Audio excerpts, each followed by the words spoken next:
Le 8 mars de chaque année, les femmes du monde entier se mobilisent et se retrouvent pour célébrer les acquis, évaluer le chemin parcouru, prendre conscience des défis et redéfinir les perspectives. Ce 8 mars 2020 est une journée particulièrement exceptionnelle. Madame Phumzile, directrice exécutive d'ONU Femmes, a dit à juste titre que cette année 2020 est l'année de la femme. C'est l'année où on revisitera la déclaration et le plan d'action de Beijing adopté en 1995, il y a de cela 25 ans, et la résolution 1325 du Conseil de sécurité de l'ONU adoptée en 2000, aujourd'hui 20 ans. Les deux réaffirmaient l'importance de l'égalité homme-femme. Nous sommes donc dans l'année de l'égalité et le thème adopté par l'ONU pour cette année est Génération Égalité. Nous sommes de la génération Égalité. Nous, femmes et filles burundaises, que nous dit ce thème Génération Égalité? Que dit ce thème à nous, femmes et filles réfugiées et de la diaspora? Nous sommes de la génération Égalité, malheureusement exclus de la vie nationale, forcés à l'exil, la plupart vivant dans le dénuement et le désespoir, les jeunes coupés de leurs racines et de leur élan futuriste.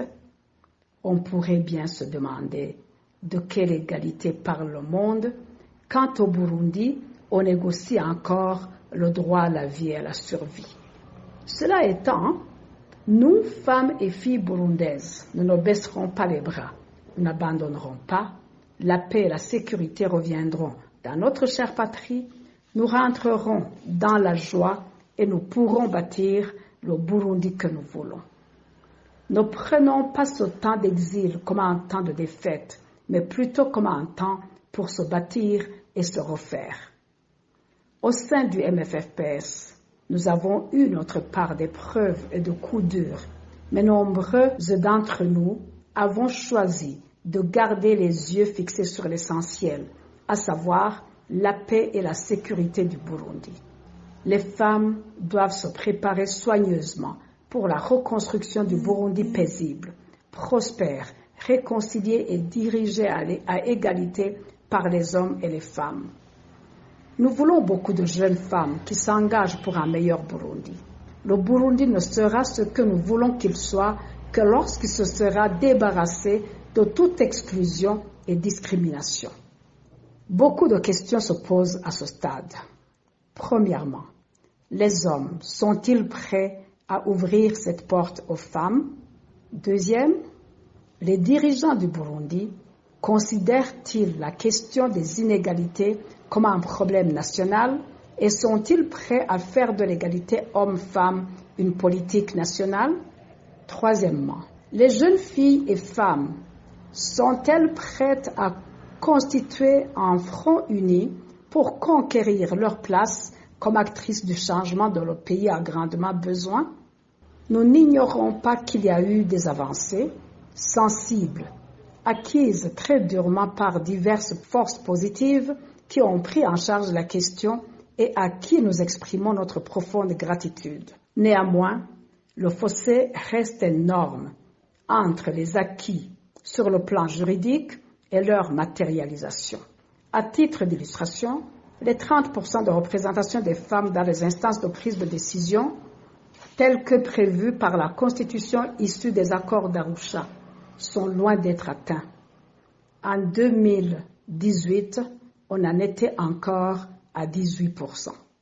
Il est temps que les femmes lèvent le ton pour exprimer leur colère et leur frustration. Les barrières doivent être brisées et les engagements doivent être respectés à tous les niveaux.